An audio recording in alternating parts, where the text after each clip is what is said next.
Halo semuanya, ayo tekan tombol subscribe dan mari kita buat perjalanan ini lebih seru bareng-bareng. Eits, jangan lupa like dan komen juga ya, dengan masukan dari kalian pemirsa terkasih, semoga channel ini lebih berkembang. Terima kasih. Bab 381.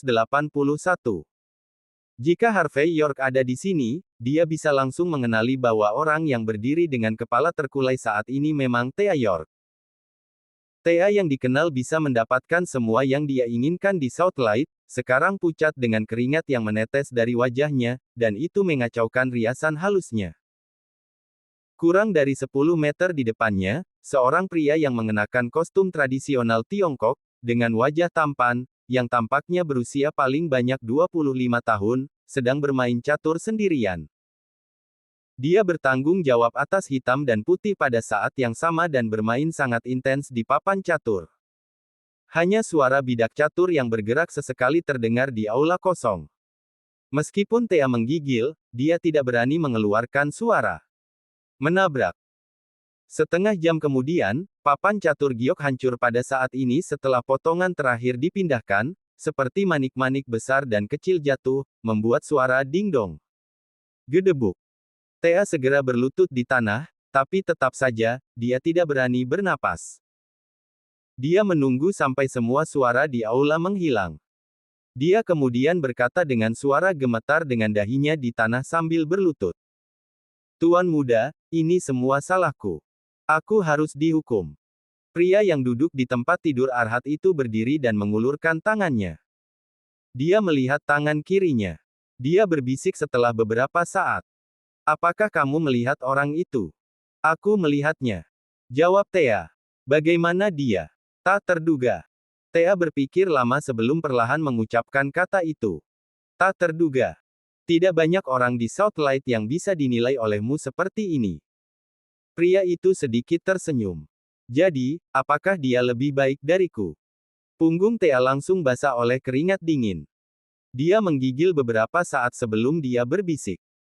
Bagaimana mungkin dia, semut bawah tanah dibandingkan dengan naga sejati seperti Anda? Tampar wajahmu sendiri. Pria itu berkata dengan acuh tak acuh. Thea tidak berani berbicara omong kosong. Dia mengangkat tangannya dan memberikan dirinya beberapa tamparan besar di wajahnya, yang membuat wajahnya bengkak. Namun, dia tidak berani berhenti tanpa pria itu memintanya untuk berhenti. Setelah beberapa saat, pria itu melambaikan tangannya dengan santai dan memberi isyarat kepada Thea untuk berhenti. Dia kemudian tersenyum dan berkata, "Bibiku tersayang, tahukah kamu mengapa aku membiarkanmu menamparkan wajahmu sendiri? Saya tidak pantas. Saya tidak tahu apa-apa." Thea gemetar. Harvey, terlepas dari kekurangannya, dia masih darah York di Southlight, dia masih kakakku, Quinton York. Kamu mengatakan bahwa dia semut. Bukankah kamu juga menyiratkan bahwa aku juga semut? Quinton berkata dengan ringan. Tidak. Saya tidak berani. Thea terus berlutut dan darah menyembur keluar dari dahinya. Tentu saja, kamu berani. Kamu sangat berani. Quinton tersenyum. Nah, Bibi, berdiri. Karena akulah yang membiarkanmu pergi ke Niumhi, aku tidak bermaksud menyalahkanmu. Katakan saja dengan jujur, kakak laki-lakiku, bagaimana dia dibandingkan denganku sekarang? Thea berdiri dengan gemetar. Dia melihat ekspresi Quinton. Dia harus mengatakannya dengan gemetar pada saat ini bahkan jika dia takut padanya. Saya hanya berhubungan dengannya sekali. Namun, saya merasa bahwa dia lebih menakutkan dari sebelumnya, hanya lebih, dan tidak kurang. Lebih menakutkan dari sebelumnya. Quinton terkekeh pelan setelah memikirkannya sejenak. Ya, ini menarik. Kakak laki-lakiku selalu menjadi orang yang pendendam. Jika kamu benar-benar berpikir bahwa dia telah tidak aktif selama 3 tahun dan kemudian menghilang seiring waktu, maka kamu mungkin telah meremehkannya. Tetap diam selama 3 tahun, dan kemudian tiba-tiba datang sebagai bom. Itulah dia. Quinton tersenyum dan melanjutkan. Lalu menurutmu, bagaimana kita harus menghadapinya? Saya tidak berani mengatakannya. Katakan. Harvey, dia tidak punya kelemahan. Mungkin memulai dengan istrinya adalah pendekatan yang terbaik. Thea bergidik sejenak sebelum mengatakan ini. Dimulai dengan ipar perempuanku yang lemah. Quinton memiliki senyum dingin di wajahnya. Apakah kamu pikir aku orang yang tidak tahu malu? Tidak. Aku tidak berani. Thea berlutut lagi, berkeringat di sekujur tubuh. Seperti kata pepatah berada di perusahaan raja sama saja dengan hidup dengan harimau. Ini adalah yang selalu dia rasakan. Kakak kedua, seorang pria dengan ambisi besar tidak peduli dengan hal-hal sepele. Bibi benar. Pada saat ini, suara yang sangat dingin terdengar. Bab 382. Quinton York masih tersenyum, tetapi sekarang, dia menyipitkan mata dan melihat ke pintu masuk aula. Seorang wanita mengenakan gaun polos tanpa riasan apapun, yang tampak mirip dengan seseorang dalam lukisan, berjalan perlahan. Jika Rosalie Naiswell dikatakan sangat dingin, maka dia benar-benar dari dunia lain, seolah-olah ada orang yang akan dimangsa oleh auranya jika mereka meliriknya. Thea York yang awalnya gemetar semakin gemetar sekarang. Queenie York. Dia menduduki peringkat kelima di generasi York ini, satu-satunya wanita di antara 4 terkenal. Desas-desus menyatakan bahwa dia tidak terikat oleh darah ke York, sebaliknya, dia berasal dari keluarga yang lebih menakutkan dan kuno. Meskipun demikian, tidak ada yang tahu apakah ini benar atau salah. Ekspresi Queenie tidak bergeming sama sekali. Pada saat ini, dia memandang Quinton dan berkata, "Kita sudah tahu betapa mengerikannya pria itu sejak bertahun-tahun yang lalu. Kecemerlangannya saja telah menekan kita selama lebih dari 10 tahun. Jika bukan karena rencana multilateral 3 tahun lalu, dan ada orang-orang di atas yang ingin menolaknya, aku khawatir tidak akan ada tempat bagi kamu dan aku di sini di York hari ini. Jika kamu masih bersikeras pada hal-hal sepele ketika berurusan dengan orang seperti itu, aku khawatir kamu akan menghancurkan kekaisaran yang baru saja kamu bangun." Quinton masih menatap telapak tangan kirinya. Dia menatap dengan hati-hati pada garis-garis di atasnya. Setelah waktu yang lama, dia meletakkan telapak tangannya dan berkata sambil tersenyum. "Yah, saudariku, apakah kamu akan menemuinya secara pribadi? Jika demikian, maka aku akan mengantisipasi menonton pertunjukan yang bagus." Seorang bangsawan menjauhi dapur. "Apakah kamu tidak mengerti apa artinya ini?" Queenie berkata dengan acuh tak acuh. "Kamu memiliki banyak pria yang cakap di bawahmu. Apakah kamu masih khawatir bahwa mereka tidak dapat menangani hal-hal kecil seperti itu? Sayang sekali dia ada di Niumhi, bukan Bakwood. Meskipun aku telah berada dalam permainan selama 3 tahun, aku masih tidak dapat memahami seluruh situasi. Namun, kamu selalu berpikir. Jika kamu bersedia untuk bergerak, itu akan membantu aku meringankan kekhawatiranku." Quinton tersenyum. "Jika sulit bagimu untuk menjalankan rencanamu di Niumhi, kamu bisa membiarkan orang itu masuk kembali ke Bakwood. Bahkan aku bisa memahami prinsip seperti itu. Kenapa kamu tidak bisa?" Queenie berbalik dan berbicara sambil berjalan. "Kakak ketiga dan kakak keempat mengawasimu. Bagaimanapun, kamu adalah orang yang memulainya hari itu. Itu kamu. Bahkan jika orang itu ingin membalas dendam, kamu juga merupakan target terbesar. Mungkin mereka berdua menantikan kamu mundur dari posisimu." Sosok Queenie telah menghilang setelah dia menyelesaikan kata-katanya. Quinton tersenyum lembut. Ekspresinya tidak berubah. Dia kemudian berkata dengan lemah, "Aku tidak pernah peduli tentang dua lainnya. Di seluruh York, orang yang paling aku hargai adalah orang itu, dan kamu." Thea yang berlutut di tanah menggigil lagi. Wajahnya menjadi pucat. Dia telah mendengar terlalu banyak hal yang seharusnya tidak didengar. Dia takut bahwa, "Bibi, kamu tahu betul apa yang harus kamu dengarkan dan apa yang tidak boleh kamu dengar. Kamu tahu apa yang harus dilakukan. Kamu bisa pergi sekarang. Dan juga, temukan seseorang untuk membantuku melakukan hal ini. Ingatlah untuk merahasiakannya dan jangan mengumumkannya ke publik." Quinton sudah berjalan menuju aula dalam dengan tangan di punggungnya setelah dia menyelesaikan kata-katanya. Thea yang perlahan mengangkat kepalanya menatap punggungnya, dengan ketakutan yang tak bisa disembunyikan di wajahnya. Harvey York menakutkan, tetapi dibandingkan dengan dia, Quinton yang ada di depannya bahkan temperamental. Thea menghela napas panjang. Dia kemudian melangkah maju dan mengambil dokumen di atas meja kopi. Wajahnya mengerikan. Dia tahu bahwa ini adalah kesempatan terakhir yang diberikan Quinton padanya. Jika masalah ini tidak dapat ditangani dengan baik, dia bisa pergi dan mati dan tidak perlu muncul lagi. Di halaman Silver Nimbus, di halaman lain yang tertekan. Dua pria dengan wajah yang mirip sedang bermain catur satu sama lain pada saat ini. Jika seseorang lewat pada saat ini, mereka akan mengetahui bahwa papan catur mereka sama dengan papan catur Quinton barusan. Ketika langkah terakhir dilakukan, pria di sebelah kiri terkekeh dan berkata. Pada akhirnya, kakak kedua masih tidak bisa menahan diri, tapi itu normal. Orang macam apa kakak itu? Dia mampu menekan generasi kita sendiri. Bahkan jika kakak kedua adalah seorang tiran, dia masih akan takut pada kakak. Bab 383. Bagaimanapun, kakak adalah iblisnya. Kata orang lain dengan acuh tak acuh. Tapi dia bukan milikmu atau milikku. Kita seharusnya dengan senang hati membiarkan mereka menyelesaikannya di antara mereka. Apakah itu? Suara dingin terdengar. Mereka tidak tahu kapan Queenie York muncul di halaman. Keduanya menatapnya sambil tersenyum. 4 terkenal dari York berkumpul di halaman Silver Nimbus hari ini karena orang yang sama. Seminar medis pribadi akan diadakan di lantai atas gedung perkantoran di Jalan Pejalan Kaki Niumhi.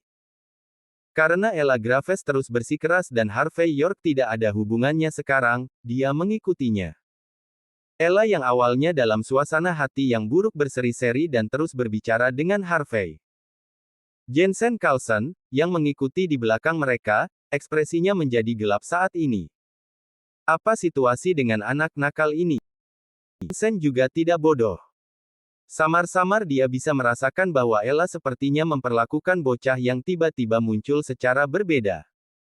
Dia selalu dengan santai mengatakan beberapa kata padanya ketika dia bersamanya. Namun, dia mengambil inisiatif untuk menemukan topik ketika dia bersama bocah ini. Apakah ini masih Dewi sekolah kedokteran yang telah menolak banyak orang ketika dia masih di universitas? Meskipun demikian, Jensen masih mempertahankan sikapnya meskipun dia kesal. Dia berjalan di sisi kiri Ella dan sesekali mengucapkan beberapa patah kata untuk menonjolkan kehadirannya. Tidak banyak orang di lantai atas gedung kantor. Mereka yang bisa datang untuk berpartisipasi dalam seminar medis ini adalah semua orang dengan status tertentu dalam profesi medis dari Southlight Province. Ella awalnya tidak memenuhi syarat untuk mengikuti seminar ini. Namun, dia baru-baru ini dipromosikan menjadi wakil presiden rumah sakit Niumhi, jadi dia bisa datang. Status Jensen tidak biasa. Dia adalah dokter kepala rumah sakit rakyat provinsi. Dia memiliki keterampilan medis yang sangat baik dan latar belakang keluarga yang baik. Oleh karena itu, wajar baginya untuk menghadiri seminar medis ini. Aula sudah penuh dengan orang ketika mereka bertiga tiba di aula tempat seminar diadakan. Mata banyak orang sedikit berbinar, terutama saat melihat Ella. Dalam profesi medis di Niumhi, banyak orang berasal dari universitas yang sama. Banyak dari mereka adalah dosen dan mahasiswa atau teman sebaya. Dengan demikian, banyak orang yang mengenal Ella. Banyak dokter pria juga masih sangat muda. Mereka menatap lurus ke arah Ella saat ini. Tidak banyak wanita cantik dalam profesi medis. Lagi pula, profesi ini sangat sulit dan menegangkan, wanita cantik umumnya tidak akan mengejarnya. Oleh karena itu, gadis seperti Ella selalu dikejar oleh para pria yang berprofesi medis. Bagaimanapun, dia memiliki keterampilan medis yang luar biasa, etika medis yang luar biasa, sosok yang anggun, dan wajah mabuk cinta. Bahkan jika banyak dokter telah terbiasa melihat berbagai jenis wanita, mereka masih sangat bersemangat ketika mereka melihatnya. Pada saat ini, ada seorang lelaki tua berambut abu-abu tetapi energi di podium. Ini adalah tangan orang suci yang terkenal di rumah sakit rakyat provinsi, Gregory Clarke. Gregory tertawa dan berkata ketika dia melihat Ella dan Jensen berjalan bersama. Ayo, kalian tiba di waktu yang tepat. Izinkan saya memperkenalkan kepada Anda, ini adalah murid kesayangan saya, Jensen, dan ini adalah murid saya, Ella. Semua orang seharusnya sudah mendengar tentang mereka. Banyak orang memujinya begitu dia menyelesaikan kata-katanya. Tentu saja, kita tahu tentang murid kesayangan Saint Clarke. Dia akan menjadi pemimpin dalam profesi medis Provinsi Southlight di masa depan. Direktur Carlson tentu saja sesuatu. Dia putra Carlsons, keluarga medis di Southlight. Tidak hanya identitasnya yang menonjol, tetapi dia juga diajar oleh dosen terkenal, dan dia memiliki keterampilan medis yang luar biasa. Direktur Carlsons bisa dikatakan sebagai dewa dari profesi medis Southlight. Jensen berasal dari keluarga kelas 2 dari kota provinsi, Carlsons. Meskipun keluarga Carlson adalah keluarga kelas 2, di kota provinsi dan bahkan di provinsi Southlight, kemanapun mereka pergi, keluarga lain masih menunjukkan rasa hormat kepada mereka. Ini karena, dalam keluarga medis seperti itu, semuanya adalah dokter terkenal. Orang yang makan biji-bijian pada hari-hari itu akhirnya akan menderita penyakit. Biasanya, semua orang lebih suka menyinggung orang dari keluarga kelas 1 daripada mereka yang berasal dari keluarga medis.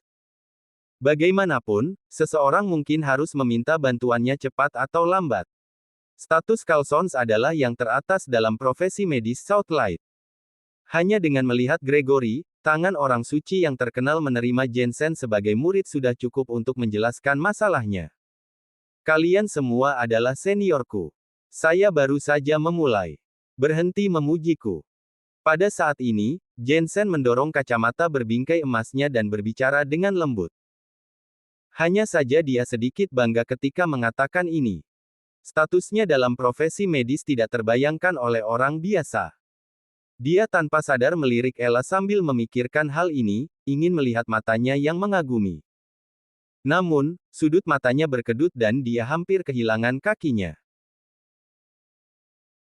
Bab 384.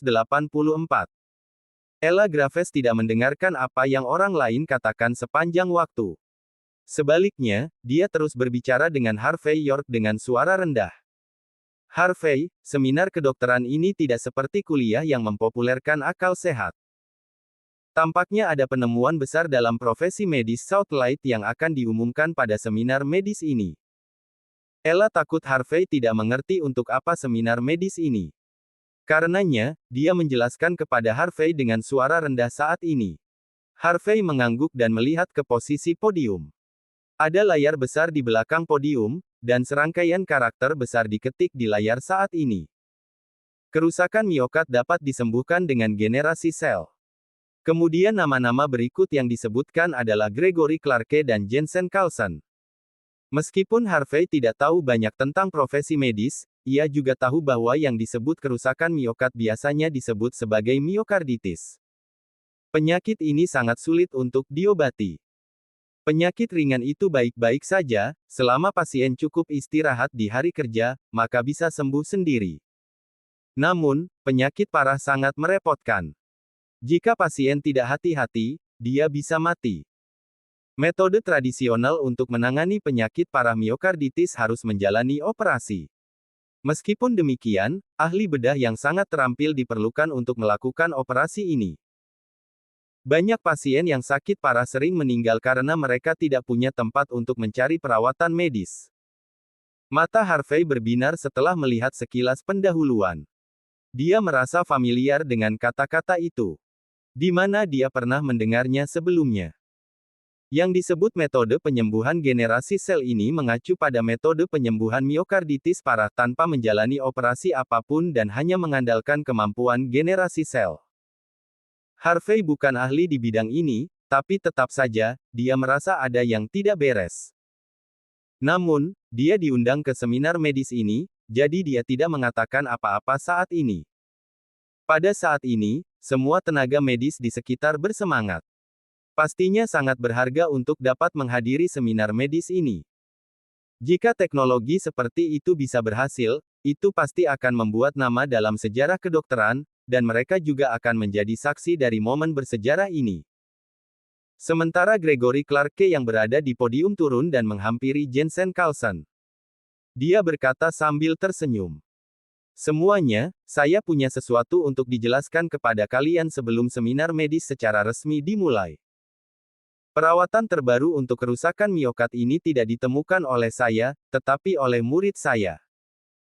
Jensen dengan susah payah mempelajarinya, dan menyimpulkannya setelah eksperimen yang tak terhitung jumlahnya. Sebagai dosennya, saya malu. Saya tidak banyak membantunya dalam hal ini. Saya baru saja memberinya laboratorium dan pelindung. Tapi setelah hasil penelitian keluar, dia bersikeras menambahkan nama saya ke depan. Meskipun ini adalah baktinya, saya masih merasa sangat malu. Oleh karena itu, seminar medis ini harus dipandu oleh murid saya Jensen. Semua orang seharusnya baik-baik saja dengan itu kan? Kerumunan dipenuhi dengan seruan ketika dia menyelesaikan kata-katanya. Direktur Carlson benar-benar berbakat. Di usianya, saya masih bekerja di bagian gawat darurat. Ini akan menjadi terobosan epik dalam pengobatan miokarditis setelah hasil penelitian tersebut dirilis. Banyak ahli dalam profesi medis telah meneliti ini selama bertahun-tahun tetapi tidak berhasil menemukan hasil apapun. Saya tidak pernah berpikir bahwa Direktur Carlson akhirnya akan berhasil. Ini mengurangi dekade penelitian medis menjadi beberapa tahun. Ini adalah kontribusi besar bagi kemajuan kedokteran. Jensen tetap diam. Kerumunan dibuat kagum oleh Jensen. Dia sudah bisa keluar dengan hasil medis yang luar biasa di usia muda. Keterampilan dan bakat medis Jensen benar-benar langka di dunia. Mungkin hanya ada beberapa orang seperti ini di negara H. Pada saat ini, Jensen tidak menahan diri lagi. Dia terbatuk dan melangkah ke podium. Dia memegang mikrofon dan berkata dengan rendah hati. Terima kasih, semuanya. Kalian memberi saya kredit jauh lebih banyak daripada yang pantas saya dapatkan. Ini hanya sedikit keberuntungan bagiku. Dikatakan bahwa jenius adalah 1% inspirasi dan 99% keringat. Dua hal ini dibutuhkan untuk menempa kesuksesan seseorang. Saya mendapatkan hasil ini dengan bimbingan dosen saya. Tanpa bimbingannya, tidak peduli seberapa keras saya mencoba, itu hanya akan sia-sia. Ada tepuk tangan lagi di kerumunan setelah mendengar kata-katanya yang rendah hati. Dia telah mencapai kesuksesan besar di usia muda, namun sangat rendah hati. Sungguh pria yang berbakat. Bab 385. Jensen Carlson mengulurkan tangannya dan memberi isyarat kepada semua orang untuk diam. Dia kemudian tersenyum dan berkata, seperti yang kita semua tahu, penyebab terbesar miokarditis adalah karena kerusakan miokard. Untuk menyembuhkan miokarditis sepenuhnya, metode tradisional adalah menjalani operasi untuk memotong miokardium yang meradang dan kemudian menjalani operasi bypass jantung. Tapi pendekatan ini sangat berisiko. Di satu sisi, pasien harus menanggung tekanan finansial yang besar. Di sisi lain, ini juga merupakan ujian besar bagi keterampilan dokter kami. Banyak tokoh terkemuka dalam profesi bedah memiliki terlalu banyak operasi serupa ini. Hal ini juga menyebabkan banyak pasien sakit kritis meninggal karena mereka tidak dapat mengatur tanggal untuk operasi. Ini adalah tanggung jawab kami. Jensen meratap dan melanjutkan. Namun, ada batas energi manusia. Bahkan jika semua dokter kita terampil, bahkan kita dapat melakukan operasi 24 jam sehari. Tapi masih sangat sedikit pasien yang bisa diselamatkan. Saya sangat patah hati tentang ini. Kerumunan tersentak dengan kekaguman di sekitar dan setiap dokter dapat merasakannya setelah mendengar ini. Semua orang adalah seorang dokter. Dokter mana yang tidak mau merawat pasien? Namun, terkadang ada batasan energi manusia. Banyak dokter telah meninggalkan akhir pekan dan hari libur mereka tetapi masih tidak dapat memenuhi kebutuhan sejumlah besar pasien. Direktur Carlson bisa memahami ini di usia yang begitu muda. Dia sudah melampaui banyak dokter dalam hal ini. Kebanyakan dokter berusaha merawat pasien dengan upaya terbaik mereka, tetapi mereka tidak berpikir begitu mendalam. Beberapa tokoh terkemuka dari profesi medis mengangguk diam-diam pada saat ini. Dia memang layak menjadi anak Carl Sons dan juga murid Gregory Clarke. Masing-masing tokoh terkemuka itu memiliki keterampilan medis yang luar biasa dan telah belajar dalam profesi medis selama bertahun-tahun, tetapi tidak satu pun dari mereka yang melakukan penelitian terobosan. Namun, pemuda di depan mereka telah melakukan penelitian penting dalam bidang kedokteran. Luar biasa. Dia benar-benar luar biasa. Gregory juga merasa lega setelah mendengar apa yang dikatakan Jensen. Haha, aku memang memilih yang tepat. Itu memang pilihan yang tepat untuk mengajari Jensen semua keterampilan medisnya. Dia tidak hanya memiliki keterampilan medis yang baik, tetapi bahkan etika medisnya juga sangat menggemparkan. Tidak berlebihan untuk mengatakan bahwa dia adalah kelahiran kembali Hippocrates. Orang seperti itu akan menjadi pasangan yang cocok untuk muridnya, Ella Graves. Jika mereka berdua bisa bersama, itu akan menjadi harmonis dan mereka akan memberikan banyak kontribusi luar biasa untuk profesi medis negara H. Ella yang tidak banyak mendengarkan Jensen sebelumnya tidak dapat menahan diri untuk mengangguk diam-diam pada saat ini. Seniornya memang orang yang agak cakap. Hanya mereka yang berprofesi medis yang dapat memahami betapa langka dan menakjubkannya dia melakukan penelitian yang begitu inovatif.